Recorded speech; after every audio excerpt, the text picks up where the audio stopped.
So let's listen to what Shy-Anne has to say when she called through down the line from Thunder Bay, Ontario.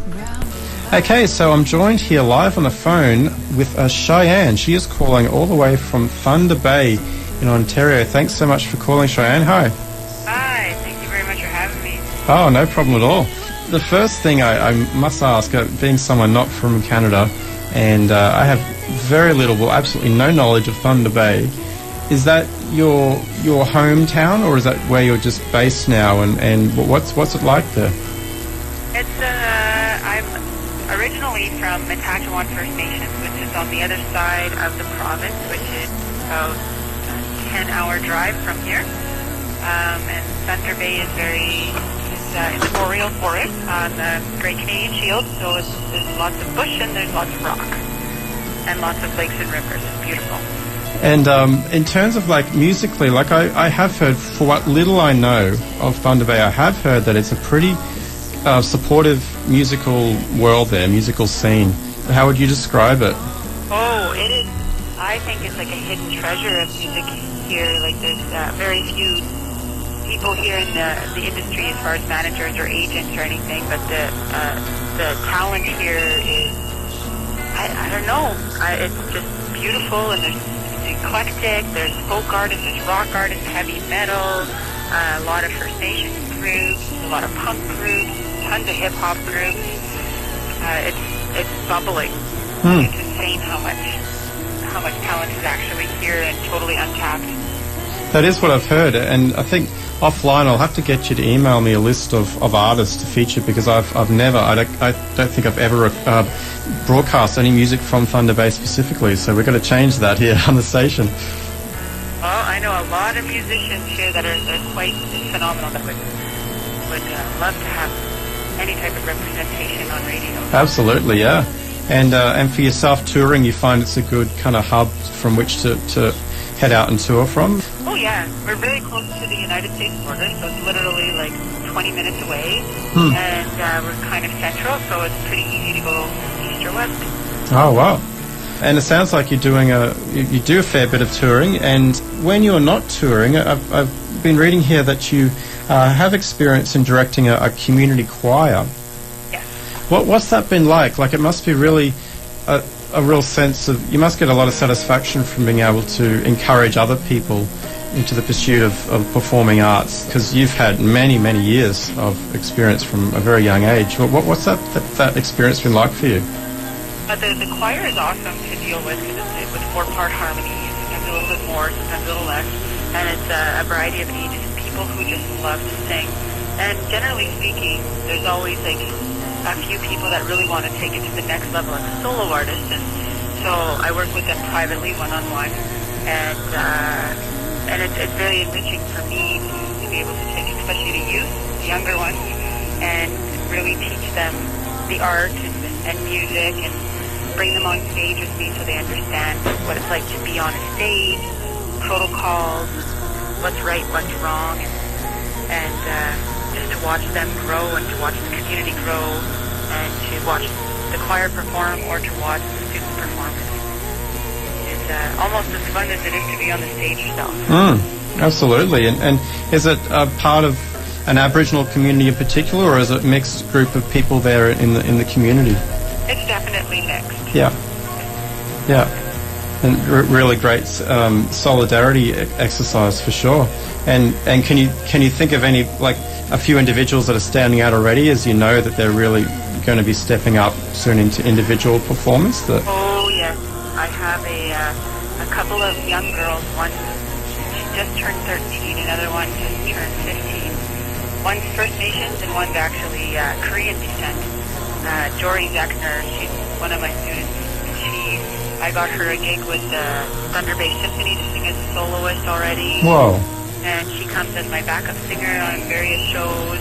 And she's already songwriting. She's picked up both the guitar and the piano now. And she's beautiful. And she's a tiny little girl that's the biggest voice ever. And then this other little girl, Cassidy Belisle, she's not writing yet. She just started learning the guitar, but she's got like this really powerful, almost like a rock voice. and where Jory sounds like a little Whitney Houston. Wow, that's so amazing. And you definitely were then the right person to... I noticed that you did the keynote speech at the 2009 Aboriginal Youth Achievement Awards. Can you maybe let us know a little bit about what you said on that day? What are the kind of encouraging words you gave to young performers? Well, a lot of the young, especially the Aboriginal communities up here, many of them are fly-in, and there's a lot of suicide issues, there's a lot of substance abuse issues, and a lot of youth that don't finish even high school. So but that's because they actually have to leave their community to finish school, and they can get quite down on themselves. So one of the things that I addressed is, and a lot of the families went to residential school, and so it's still a healing process. And I tell them, you can have your home taken away, you can have your family taken away, you can have everything taken away, but nobody can take away your dreams. Like, those are yours. What you decide to do with them, that's going to make or break it. And nobody can say you can't be the next Shania Twain or the next Brad Pitt. Like, that's it may or may not work out for you, but you're totally allowed to try. And it's amazing to see when you put it that way, just like, when everything else is stripped, you still have your heart, you still have your dreams. They think about it, they're like, yeah, that's right, I do. That has not been taken away.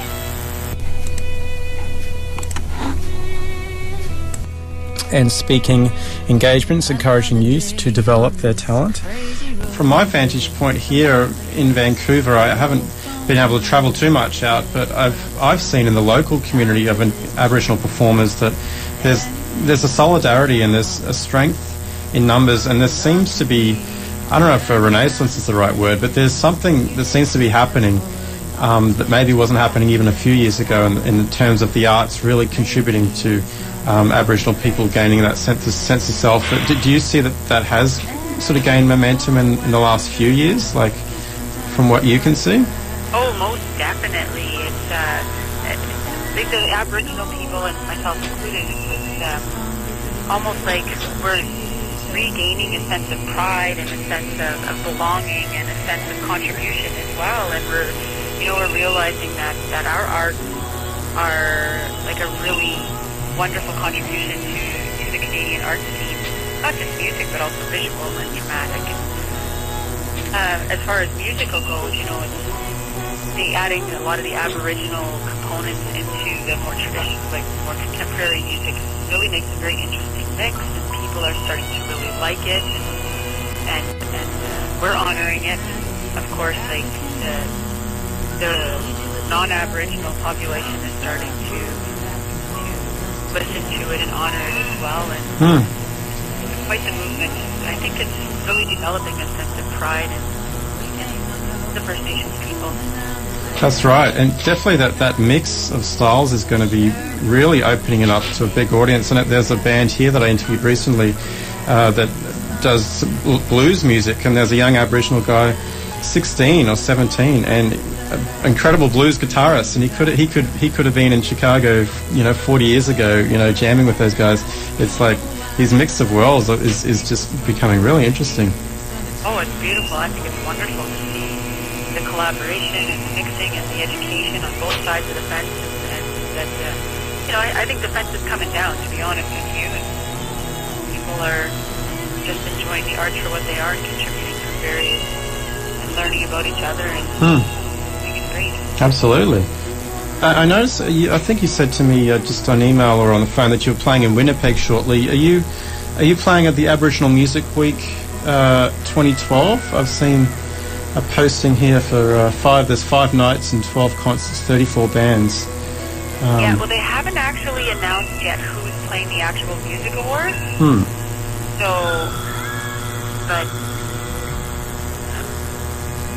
I kind of heard through the grapevine that they're considering me. I did play it a few years ago, and I am going to it because I'm up for 6 awards there. So, I will be added, but it's unknown yet as to who's selected to play. I'm hoping they ask me. Yeah.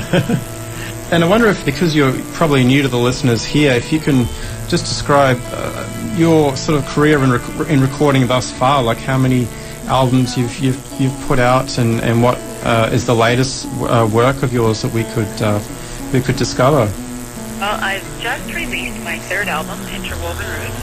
I have two previous ones. My first debut album was Black Thunderbird, and that's after my Anishinaabe name, which is Makadeganaji, which means Black Thunderbird. So traditionally I go by Black Thunderbird. My second CD is called Pseudo, and this third one is Interwoven Roots. And it can be viewed or heard on my website, which is www.Shy-Anne.com, and that's Shy-Anne as SHY-ANNE, and I'm all over YouTube as well. And all over Canada in terms of physically touring, and as far as the West Coast here, have you spent much time here, and in the near future might that be possible? Or? Well, we did a couple tours out west, and we went as far as the name is escaping me. There's a big fancy hotel right on the coast, Bayshore Hotel. So we were entertainment for a gala that was going on there, and we played a lot in the mountains and headed back home. And I am touring with the Thunder Bay Symphony in the fall and in February as well, so the winter. And we are doing a western tour, we're doing an eastern tour. We're not going quite as far as BC. Too far for the mountains with the whole orchestra. Yeah. Well, hopefully sometime in the future we'll be able to experience you here.